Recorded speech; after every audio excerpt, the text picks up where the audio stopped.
4 p.m. This is the Ottawa City Commission study session. We'll start with some public comments. Do we have any public comments? Awesome, thank you. That'll move us on to our interviews for an open seat for the Airport Advisory Board. Chad Kaler was scheduled to have a 4 o'clock interview today, but something came up for him. I believe we have an interview next week. Yes. So we'll just, we'll get with Chad and see if he can be available for next week also. So we'll go ahead, if Kevin's available, we'll go ahead and interview Kevin.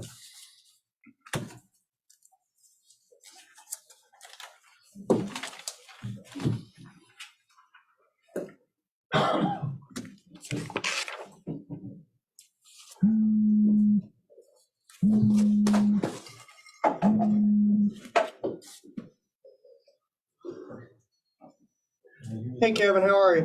Wonderful. How are you today? Good, good. Go ahead and sit down. We got a few questions for you here. Looks like we have 2 open seats, I believe, and we'll have 2 more interviews next week. So we have a few people to go through, and once we get that all figured out, we'll get back to you on how we decide. But we'll just go through each commissioner today and interview you individually with the questions, and we'll see if you got anything that you want to ask us. So Commissioner Kaler, you want to start? Actually, I'm going to pass. I don't know that I have any questions at this time. Okay. Commissioner Graves? And are you currently serving on the board? No. No, okay. Why do you want to serve on the Airport Advisory Board? I, for a long time, have believed the airport's a great community asset. I want to see it grow and be even more of an asset to the community. I have been invested in the airport from different points. I served as the airport manager for some time. I want to continue to find ways to help serve it, and I think that this is a good opportunity to do that. Mr. Skidmore? Yeah, okay. Yeah, Kevin, I get you were on the board at one time though, right? Or were you ever on the board just as an employee of the airport I was and the manager? attending the meetings Okay, that's fine. just as representative as the airport manager. So, but I was never a voting member, I got you now. so I would say I attended it as, the airport manager as well as a member of the public. Got you. Okay. Now my question is, what about the specific skills you've got, qualifications and experience you can offer to the board? So running the airport for that time gave me a lot of, insight into what it takes. When I first interviewed for the job, I remember thinking, oh, this is an aviation thing and my background in aviation is going to help. Well, aviation is this much of, a much larger problem there. So, I learned quite a bit there. During my time there, I finished up a business degree, and I tried to bring in some of those skills that I learned there. Okay. Then just the simple fact of knowing the right people. So I developed a lot of relationships with people at surrounding airports, different members of the aviation community, the different service providers that we used out there, everything from the pest control to the technicians that were servicing our weather system. When I had to step away as airport manager, it was a difficult decision, but I made it very clear, tried to make it very clear that I wanted to do everything I could to make a seamless transition and to continue to help. So. Good. All right, thanks. And you mentioned the importance of the airport to you for the community, for Ottawa. What role do you see the Airport Advisory Board playing, serving the city of Ottawa in this business?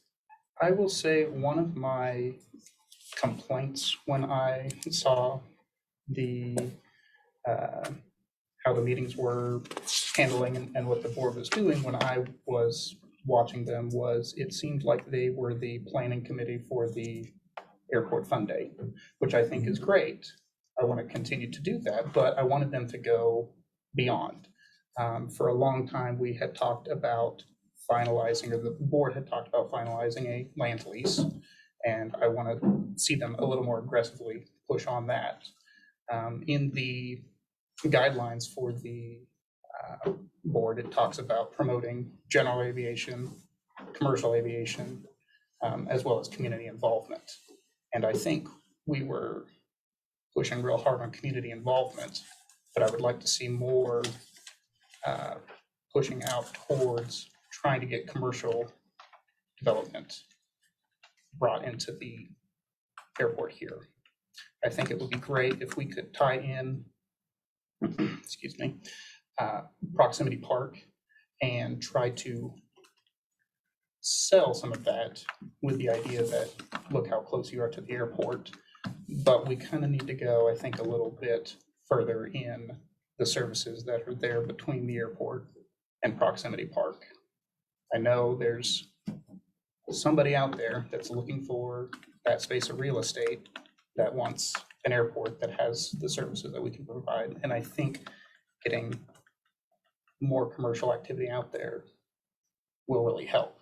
But we can't forget about the community involvement as well as general aviation, which we were doing a pretty good job there on those.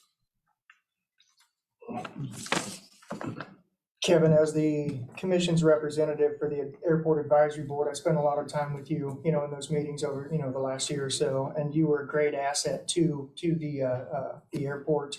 And it was sad to see you go, quite honestly. But for the public's sake, I'm just going to ask you a question so you can answer that. What do you perceive to be the biggest need or concern that the airport has?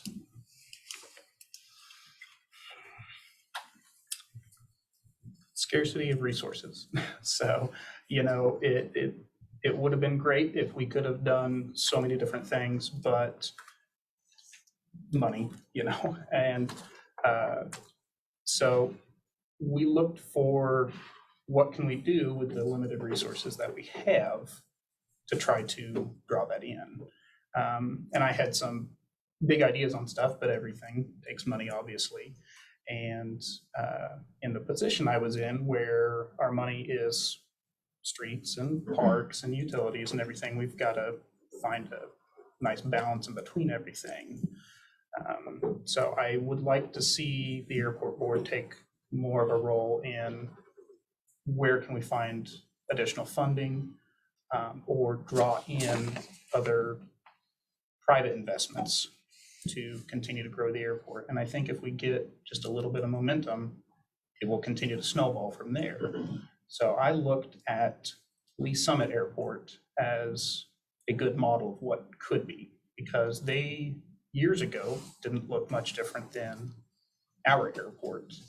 And they are a pretty good hub of activity, both general aviation and business aviation. And I think that we can get to that point as well. So. Good, thank you.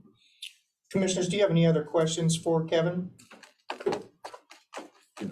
Just that I know that Blue Angels will be in Gardner on Labor Day. Any chance you can get up to come down here for a demonstration? I'll try to work on that, Jake, but. Does that influence how you're going to vote? No. It's 4 minutes away. I mean, can't they just come down and? Well, by airplane, it might be a They'll fly few over. seconds Don't away, worry, they'll so, fly over. Yeah, so, Anyway, yeah.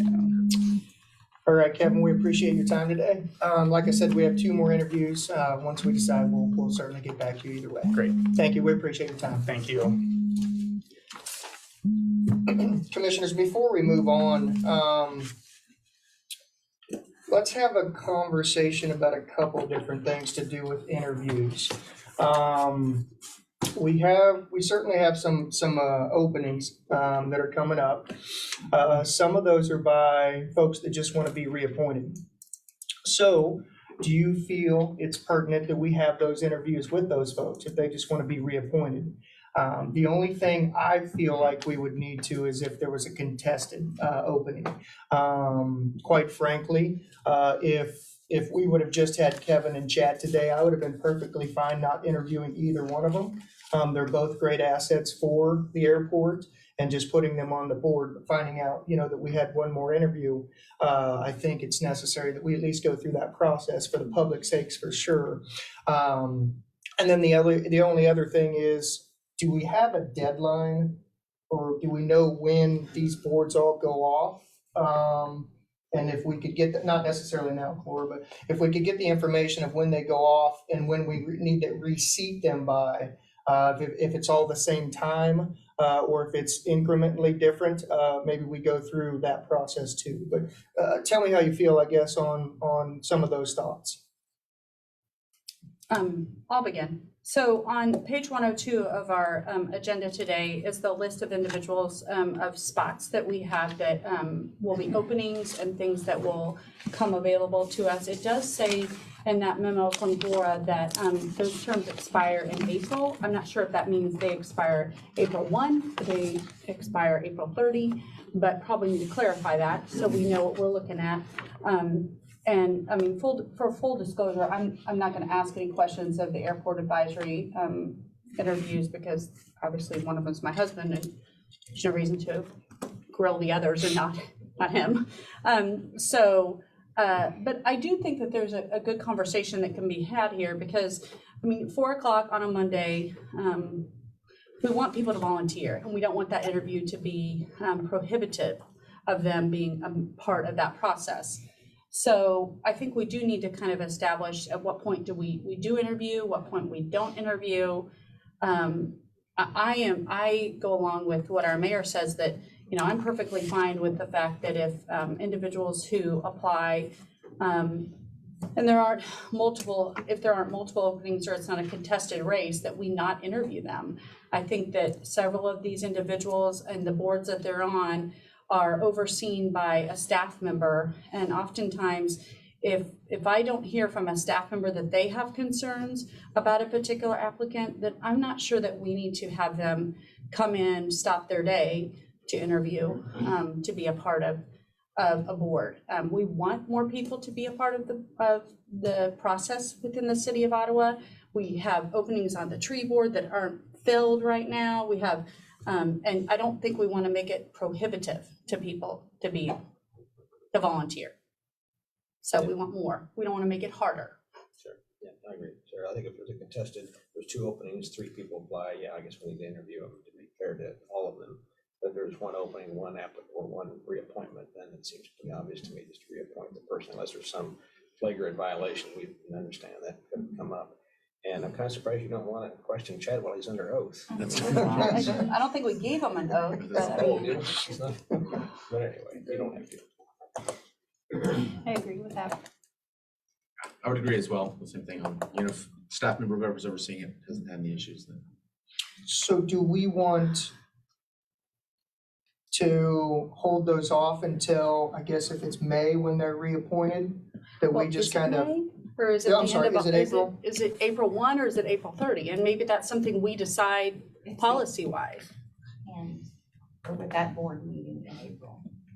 Oh, okay. Okay. So each one's different. So it's April 1 is what we need to decide, because all meetings in Until April. you appoint somebody else, but we just assume it's April 30th.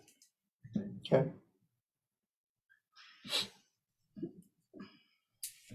Well, I mean, each one of those is different, so I think April 1st would be probably the day we go by, because that way, they'll all be after that.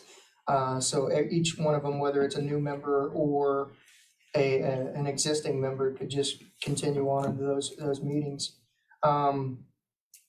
So I guess, are we saying from here on out that we'll just well, I mean, I don't know, do we have any other applicants at this point for anything else? I got one today. But that's just for the airport? Or was it for a different I've board? got an application out for the airport board and another interview scheduled for next Monday. So there could possibly be another interview. So 4 total. Okay. possibly. But the person who asked for it, were they given a deadline in which they were to return that I told them we application? were beginning to interview to have it back as soon as possible. And it's been a week, so.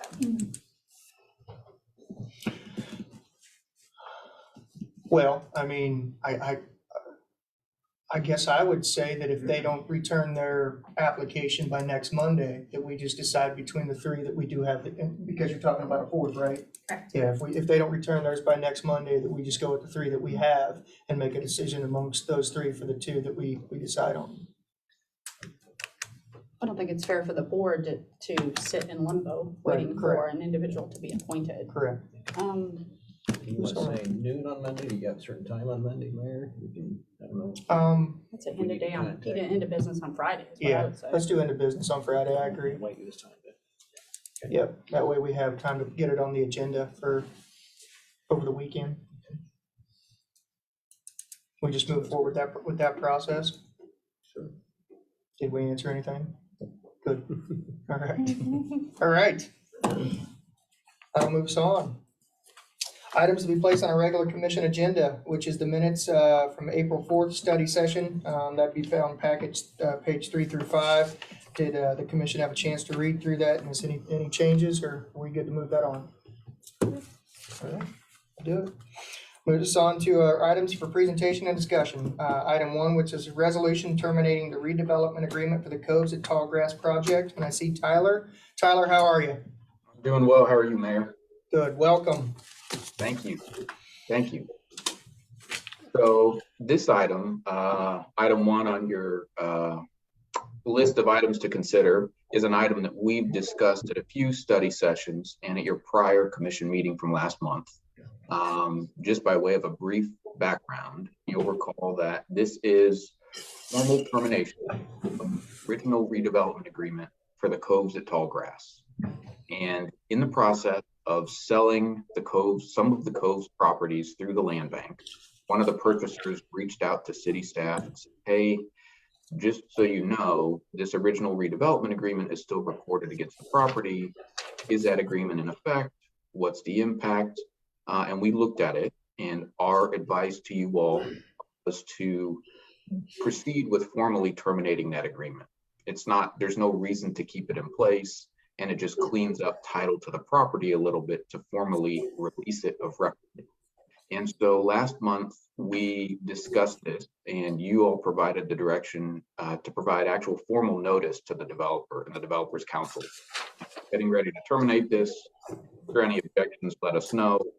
The developer's council reached out to me and said the developer no longer owns the property and is amenable to terminating this. And so the recommendation to you all at this point is to consider placing it on your April 20th regular meeting for formal action, formally adopting this resolution, terminating this agreement, which we would release it of record. Commissioners, any questions for Tyler? Tyler, does this negatively affect anything that's happening right now out at the Coves with any of the development? It does not. Okay. Good. Commissioner, how would you like to move forward? I think I'm fine with putting this on the agenda for next meeting. I think we've talked about this a couple times before, so I Yeah. think I'm ready. Yeah, we have had a discussion before about this, so I think we have multiple times to ask Tyler some questions. And Tyler, we appreciate it. Thank you. I think we'll move it on to our Wednesday agenda then. Very good. Stay there though. We got you. We got you coming up again. That's right. This ordinance terminating Transportation Development District, a TDD, sales tax in the South 59 Transportation Development District. Tyler, let us know about this. Yeah. So this was in connection with development of the Love. There were two different tax incentives put in place. One was the Transportation Development District sales tax, and the other was tax increment financing from the property tax generated from that new project. This action is coming before you solely in connection with the Transportation Development District sales tax. The city has, under the original ordinance that levied that tax and put that TDD in place, there were project costs authorized in the amount of $480,000. The city has now collected in excess of that $480,000 amount. And so it will be appropriate to consider an ordinance terminating that sales tax. Now, the sales tax can be terminated at the start of each calendar quarter. So Staff has had discussions with the State Department of Revenue as to whether that termination should be this July 1st or this October 1st, because those are the next two calendar quarters, or start the calendar quarters coming up. We wrestled with whether we were ready to ask you to consider the ordinance, in fact, today, and try to terminate this on July 1st. But I think the more prudent course is actually to triple check the numbers and make sure that we have accounted for the TDD sales taxes that the city has collected. Take the next few business days to do that. Come back to you after we've done that triple check, probably at your study session this coming Monday, give you an update, and at that point, request that this be placed on the April 20th meeting for formal action. And if that has the effect of keeping this tax in place and collecting the TDD sales tax, the 1% sales tax, for an additional 3 months. But I think that probably is the prudent course, just to make sure that all our I's are dotted and T's are crossed on this. Commissioners, any questions for Tyler about this? So Tyler, this would be with the Loves and the Hardys and anything else out there? I think it is just the Loves and the Hardys, that's right. Tyler, if we didn't triple check and somehow the numbers were incorrect, would there be liability on the city to pay a remaining balance? There may be, although I think that I'm fairly confident that the developers, there are 2 developers here, and the developers have been paid the respective reimbursements that each one is entitled to, but that's part of what we're triple checking. But I think we want to make sure that that's absolutely the case. So I've seen records indicating that that's the case, but I think it wouldn't hurt to see if we can kind of triangulate from a couple different sources and make sure that we all believe that's true. Well, and I certainly agree with the double check and triple checking, just because, when the discussion was had to maybe pass it through today, we generally like to have a couple conversations about items on the agenda, and I was just a little concerned about shoving something through if we weren't 100% sure that all those funds had been accounted for. So I appreciate the fact that put it off a few more days, we don't need to have any action on it anytime soon, correct? Like, we can discuss it next Monday again if necessary. That's correct. That's correct. The reason to consider it today was the state had given us a deadline, and they said, if you want this terminated July 1st, you need to let us know today. And we said, well, today we're not going to be able to make that happen, but we can do that first thing tomorrow. But I think, first of all, I think you already may have some surplus in this fund, and it really doesn't hurt anything. I think you're better off running things to ground and making absolutely sure we're ready to terminate this, and then deciding at that point what to do with the surplus, which under the TDD statutes, you can spend that money on anything that you could otherwise spend sales tax on. So I don't think there's really much harm if that stays in place another 90 days. And commissioners, we did not hear about this until this morning from the Department of Revenue.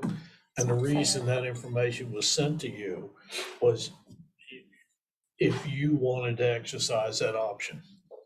And so Tyler, if we decide on our next regular meeting, what is it, April 20, that it would carry, the sales tax carry to October 1 or July 1? It would be October 1. It would be, okay. Commission, would you like to have another discussion maybe next Monday to see if the calculations are done and everything is fine, or do you want to just put it on the agenda on April 20th? You measure once and you cut one, or you measure twice and you cut once. We probably need the documents to make sure. Okay, yeah, we'll move that on the next Monday's agenda to have that conversation. Very good. I will Tyler, look thank forward you. to speaking with you then. All right. We appreciate your time. Absolutely. Take care. You too. That moves us on to item 3, which is the final plat for the Elderberry Edition, replat of lots 54 and 55 of the Co's Phase 1. And I believe Jennifer Reinhardt's going to have a discussion with us about that. Hello, Jennifer. Hello, good afternoon, honorable commissioners. I did prepare a brief presentation, so I will go ahead and share my screen for this issue. Okay, there we go. So the item before you today, I'm sorry. Can you all see my screen okay? Yes. Okay, perfect. Okay, so the item before you today for discussion purposes is the proposed replat of 2 lots in the existing Coves at Tallgrass subdivision final plat, which is actually the subdivision you were discussing for line item 1 this afternoon session. And this is just to establish new setback lines of the 2 existing residential lots, generally located at 1702 and 1704 Elderberry, and this is being referred to as the Elderberry Edition replat. This slide just is an orientation of the general location of the coves and then the current zoning and the future land use. Again, this proposal is not to change anything on the final plat other than the setback lines. This slide shows the current setback lines of the existing with the Coves at Tallgrass subdivision. It's a little hard to see, but the existing platted front yard setbacks are 52 feet and 62 feet respectively. And staff believes that that is, while it's what's currently platted, it does far exceed the 15-foot requirements of the current zoning district. And so the proposed plat or the replat, which is for your consideration and which is shown on this screen here of just those 2 lots, does amend the dimensions slightly. So it does change the center line dividing the 2 lots, and then changes the front setback line to only 30 feet, which in review and looking at the context of the surrounding lots, staff does believe that the 30 feet does blend in well and does exceed the 15-foot requirement, again, of the current zoning district. Staff did want to note that the proposed changes of the setback does not negatively impact any easements or utilities. Again, is generally compatible with the neighboring lots. And just a quick clarification on process. The reason this is before you today is that any replats of existing final plats are currently processed in the same manner as a final plat. So with that being said, this item did go before the Planning Commission at their March 31st meeting, and it was approved at that point. And so the recommendation for the City Commission is approval with the administrative variance granted on the corner lot width to allow the proposed 55 feet. And again, as outlined in the staff report, it currently measures only 44 feet, which is less than the 70-foot requirement in the zoning code. So staff is comfortable approving this administrative variance. And so that is the recommendation in front of you for deliberation. And I am happy to answer any questions you may have about the application. Commissioners, any questions for Jennifer about this? Jennifer, when the Planning Commission voted on this, was there any dissension in the vote? No, it was unanimous. And I guess, was this brought by the current landowners, or what prompted this? So the developer is the applicant. And so what prompted it is the current platted setback, again, of 55 to 60 foot with that front yard. They wanted to revise what's on record in the final plat for the coves to make the allowable building space on the lot greater, to allow for, they're proposing duplexes on the lots, which is allowable in the current zoning. And so it would just allow a larger building footprint than what's currently in the final plat on record.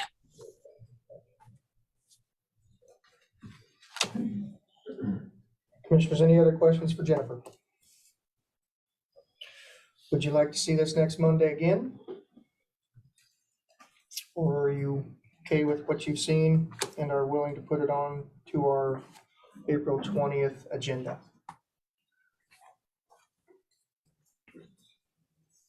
I would be fine with moving it to the agenda. I think so too. Yeah, I mean, I would be fine with that too, for the simple fact that the planning commission nobody dissented. I mean, it was 5-0, so. I agree. We will move that on to April 20th agenda.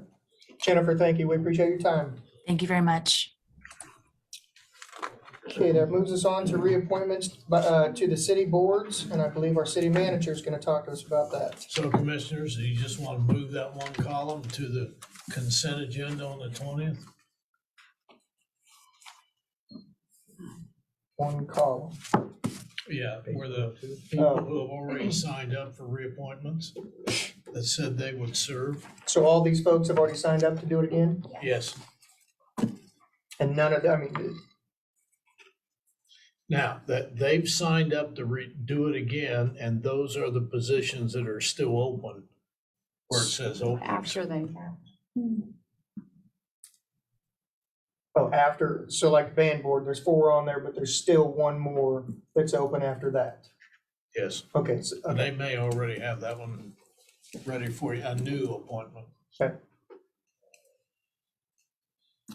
I'm after our discussion we had earlier, yes, I'm fine with moving that over to our agenda.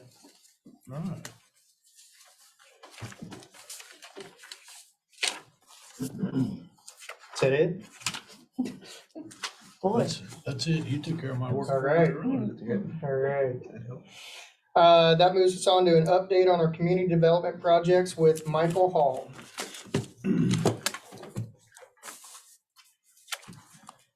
Yes, city commissioners, city manager asked me to give you an update, and so, Mike, are you gonna do anything on here? I Or wasn't going to. come on up here, please, then, so they can Oh, hear you. sorry. come sit on up. We can hear you, but just in case. Okay. Hot seat. Okay. We don't want you hiding Still back there. City manager asked me to give you an update on development projects. So a lot of these that I'm gonna mention are have been on the planning commission agenda. Some of them will be coming to you, not all of them will be. There are a few on here that are building permits, didn't require any planning commission approval, but are still pretty significant, kind of exciting. So I'll start with the ones that you might know something about. Do you remember Premier Auto, Victory Dodge? So that went through a preliminary plat and site plan approval. They have not applied for permits, but I think that's coming soon. They'll be applying for permits. They're starting to have conversations with us about that. There's another project, the Costco Edition. It's a subdivision. It's a residential subdivision. I believe it's 12 lots on the north side of Grant Street between Milner and Underwood. And it is on the agenda. It's actually a continued public hearing on the agenda for Wednesday's planning commission meeting. We expect that that's going to be continued. There are some questions that still need to be addressed, and they're not going to be able to address those probably for another month at least. They need to do a little more analysis by their civil engineer, consultant. Another one, kind of exciting, we know that there's a need for more rental housing in the community. Josh Walker, developer Josh Walker, has applied to rezone the Econo Lodge, 2331 North Cedar, to allow for conversion of those motel rooms or those hotel rooms. It's really a hotel, to apartments. And that's on the planning commission's agenda for Wednesday, for them to make a recommendation to the governing body. And staff is recommending approval. They did conduct a study session and seems pretty favorable to what they're proposing to do. The Econo Lodge is a hotel in that all the doors to the units are interior. It's along a corridor. So that's where that's at right now. That's 44 apartments. So we'll be adding 44 apartments to the inventory of housing that we have. Advent Health is proposing to add on to a parking lot at their clinic at 9th and Main. And the property where they're adding the parking lot's actually zoned residential. They purchased a residential property and then demoed the house, and now they're proposing a parking lot. Because it's a residentially zoned property, rather than apply for a rezoning, they do have an option to go to the Board of Zoning Appeals for approval and exception, and that's actually scheduled for May 3rd, public hearing for May 3rd. So that's coming up. We received applications for building permits in the last few weeks for Ottawa senior housing. And they are renovating and adding ADA accessible units and parking on the site. And we have not issued permits yet. There's some questions to work through, but we anticipate issuing permits for that soon. So another subdivision project, and this is also kind of out by Costco subdivision, Costco Edition. It's on the south side of Grant, it'd be the southeast corner of Grant and Milner. That's for a small subdivision with a dedication of a street, about 12 lots, I think.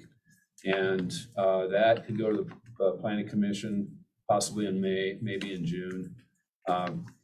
It's still under review. They're responding to review comments. That's where that's at today. So another project that's kind of exciting, we received permit applications for it on Friday. 405 North Main, it was a restaurant. I believe it was a Chinese restaurant, I'm not sure. It's on the north. Anyway, it's 405 North Main. I think it's on the north, it'd be the northeast corner of 68 and Main. Zelda's Coffee and Frozen Custard. And they want to, it's not going to be a full service restaurant. It's going to be coffee with frozen custard. And they want to be adding a drive-through window. So they're reconfiguring the parking lot and the parking and the access. And they've applied, and that's kind of exciting because that building will be adaptively reused. That's what I have right now. Other than just to say we continue to get applications for residential permits. We processed permits for 8 single-family residences in March. There's quite a bit of activity. You know, there are some other projects out there that we've had conversations with people about. They're not really public record, but they're happening, or they're at least in discussion. So, any questions? Michael, I think it's extremely exciting. There's a lot of things happening around town, and sometimes you get a lot of negative comments on social media about nothing's happening here in town. You know, what are we doing? You know, for you to go through that list and see the good things that are happening. Not only that, but just the other stuff that's happening. I mean, we have 30 houses getting ready to be built in the coves. I mean, we got a lot of infill by great builders here in town that's happening. I mean, there's a lot of stuff that's going on in Ottawa that people should be proud of. So. Yeah, the coves, some of the permits we've issued or we're in the process of issuing are in the coves. There's interest in doing more in the coves. There's that issue with the setback line and people working through that. Yeah, there is quite a bit. Being new to Ottawa and new in this position, there's more activity than I would have expected. So it's all positive. And I think sometimes what I'm hearing is people on Facebook make comments about, oh, do we really need a coffee shop? Why is the city approving another coffee shop? So just a little education. We don't control the marketplace, what gets built. Yeah, right. We respond to the marketplace. We don't dictate whether someone wants to build a car wash or not. That seems to be something that's there's a lot of that going on right now. That drive-up coffee shops, we can only respond to that. I think that the public wouldn't want us making those decisions. That's right. Good point. I agree. And I agree with them. I would like a fried chicken place here in town too. But I mean, if anybody's watching and would like to make that investment in our community, I'm all for it. So, That's right. or our city manager said Aldi's. Cracker Barrel. So, yeah, or that. Well, I like these updates, Mike. I don't know if you want to do this once a quarter, once a month, but I think this is very helpful. We haven't had this in the past. I think it's a great idea to Okay. do this. I like it. And by the way, the zealous lady brought by to make some of her lemon cookies. I'm telling you, those are to die for. So if it's gonna be anything like that, she'll So be there were very no left, successful. Pardon me? none left over They were all for you to gone. bring today? Okay. I'm sorry. That was 2 weeks ago. but Pretty nonetheless, selfish, yeah. Mike. I don't want know, those and I then, know 2 it. weeks. Just- Mike, we appreciate it. Thank you for the update. Thank you. Thank you, Mike. All right, that'll move us on to comments by the city commissioners. Commissioners, first off, I'm gonna put Zach on the hot seat right here real Does our quick. city manager not get to do? I'm sorry, yes. I was Do you have like- any comments you would like to make? Sorry. I thought you'd already said all your business was conducted No, earlier. no, I hadn't, but I'm gonna give my time to Representative Finch to give you some good news.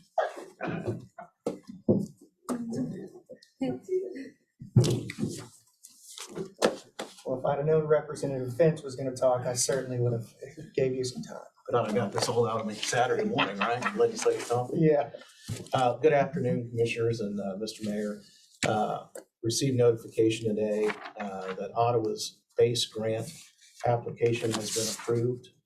The city will be receiving $5 million in state funds for 3 different projects that you applied for. That includes water tower improvements at Proximity Park, the extension of a gas line to serve industrial customers in that area, and also a lift station that the city had been working on. There will be a match, and that was understood as part of the application process. So in total, over $6 million in utility enhancements to the city as part of this. 5 million of those through the grant, which is really federal dollars that have come through after COVID. It was a competitive process. There were far more applications received than money available. And I will tell you that Department of Commerce worked with legislative leadership to help determine which projects would make the cut. And Speaker Ron Reichman was huge in keeping this application at the top of the list and making sure that it was fully funded.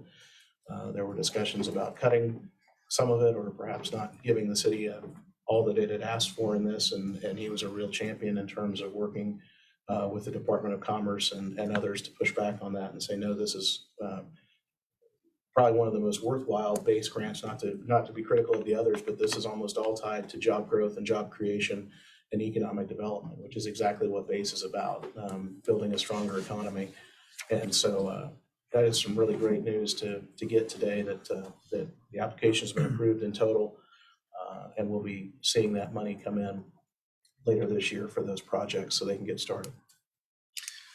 So the total application for all those projects was $8.5 million. And we have programmed 2.1 as match funds. So with the 5 million, we're going to pick up some additional. We have to go back and rework this. And the unique project in here is Kansas Gas Service. So we need to sit down with them and figure out how we're going to get that done and make sure that they commit to paying the difference and putting that gas line in. Thank you, Blake. Thank you. Thank the Always good to speaker bring good for news it. on this Yeah. afternoon. So, Return to the Speaker of the House with how much we appreciate that, and I have a feeling the pro temp had a little bit of bearing on that too. We thank him as well. Thank you. Y'all are welcome. Appreciate the I opportunity. certainly echo what Commissioner Skidmore said. Please tell the speaker we appreciate him going to bat for the city of Ottawa and all that you did too. We appreciate it. Thank you. Congratulations. Thank you. Hey, do you have anything else you'd like to say? Well, I mean, that we can put on camera. yeah, no problem. Any other Okay. grants or anything? Okay. All right, okay, I'll go back to putting Zach on the spot again. So when we went over our board assignments, Commissioner Wygon was put on Prairie Paws Animal Shelter. Zach, are you okay with being the representative from the I'd love to commission do for that. that? All right, great. See, that was simple. All right, so since you're already on the spot, do you have any comments that you would like to make? I do not. All right, Commissioner Skidmore, No comments, no? Commissioner Kaler. The only thing I want to do is just expand on the base grant application.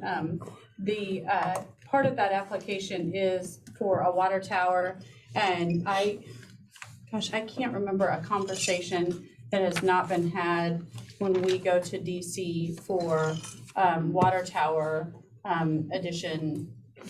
At least a decade, we've been having this conversation. I know it may seem like a surprise to some citizens, but I think this is a conversation that we have been having ongoing. City Manager Neinstedt, is that correct? I mean, we've been having the water tower conversation for nearly a decade, correct?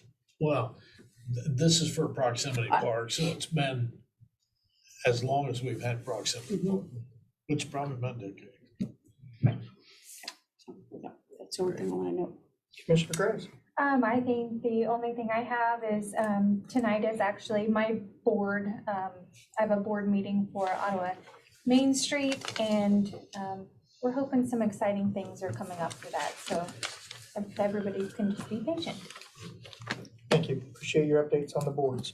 I'm gonna give Dennis a few minutes. I noticed if you've been driving around town, you've seen some trucks backed up and some of the pipes blowing some steam out, kind of like you do at New York. So I just wanted Dennis to kind of give us an update on what In Situ Form's doing and kind of what all they're taking care of.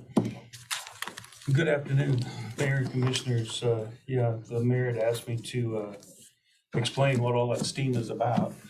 And I think there have been a few people with some concerns. Every year, we try to every year. I'm going to say that we don't always get it done, but we try to get the process of Institutiform done.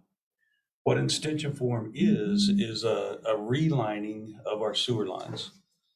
Not only do they go in and reline, but they also clean as they go through all of the sewer lines in town.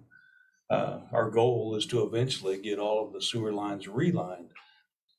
What that means is that for the most part, by relining these, we won't have to go back and dig these up in the near future. It is far less expensive to reline our sewer lines than it is to go back and have to dig up and replace these sewer lines. So we bring them to town, try to get them to town every year. Typically, we get about 7,000 feet of line. Now, keep in mind, 5,280 feet of line is a mile. Well, we got several miles of sewer line in town. And we continue every year, like I say, to work at relining these sewer lines to avoid the idea of replacement. It's quite a process. If you've never seen it, it's actually something to stand and watch for a little while, because it's pretty amazing what they do with this plastic or polymer lining that they put in. That they can reline pretty much anything that we have in the ground. Once in a while, we'll get something that is so bad that we have to go back and do something different. But for the most part, they can reline about anything. And this whole idea of cleaning these lines, like I say, before they get to that, and then doing the relining is a definite plus for our community, and something that we will continue to do. I can throw out some pretty big numbers that it takes to get this done, and we do. We spend a couple $100,000 every year, getting these lines done, and a couple $100,000 will get us about that, a little over a mile of line at that point in time. And so we'll be a while getting it all done, but that's what the steam is all about when you see them.